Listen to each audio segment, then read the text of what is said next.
আমরা দেখলাম যে 3 জন শিক্ষক ভোট বর্জনের ঘোষণা দিলেন এবং গতকাল সন্ধ্যায় আপনাদের নির্বাচন কমিশনের একজন সদস্য জনাব মাফরুহিস সাত্তার স্যার তিনিও আপনাদের কমিশন থেকে পদত্যাগের ঘোষণা দিয়েছেন।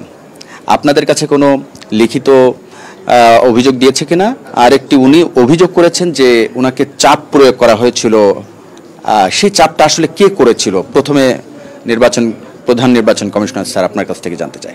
Thank you very much. আপনার প্রথম যে পয়েন্ট সেটার ব্যাপারে বলতে হয় 3 জন শিক্ষক নির্বাচন অনুষ্ঠানে ভোট গ্রহণের যে আমাদের পর্বটা ছিল গতকালকে 5:15 থেকে 5টা পর্যন্ত, সেখানে দায়িত্বপ্রাপ্ত ছিল এবং ওনারা আমি বিভিন্ন লোকের কাছ থেকে শুনেছি এবং ফেসবুক বা সোশ্যাল মিডিয়ায় আমি দেখেছি যে ওনারা পদত্যাগ করেছেন, ওনাদের দায়িত্ব থেকে অব্যাহতি নিয়েছেন।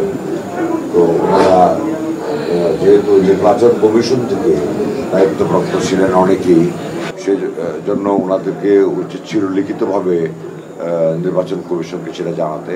এরকম আমার কাছে কোনো লিখিত কোনো অভিযোগ আসে নাই বা ওনারা পদত্যাগ করেছেন এরকম আমি কোনো লিখিত কিছু পাই নাই। আর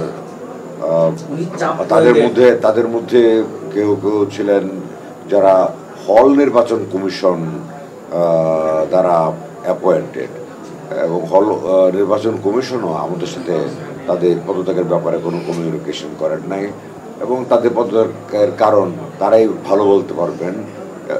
এবং আপনারা দেখেছি, আপনাদের রিপোর্টে আমি গতকালকে দেখেছি সোশ্যাল মিডিয়াতে বিভিন্ন ছাত্রছাত্রী শিক্ষার্থীদের সাথে আপনারা কথা বলেছেন এবং একজনও বলেন নাই যে নির্বাচন সুষ্ঠু হয় নাই, নির্বাচন স্বচ্ছ হয় নাই, নির্বাচন পরিচ্ছন্ন হয় নাই, নির্বাচন সবার কাছে গ্রহণযোগ্য হয় নাই, এরকম একটি লোকও বলে নাই।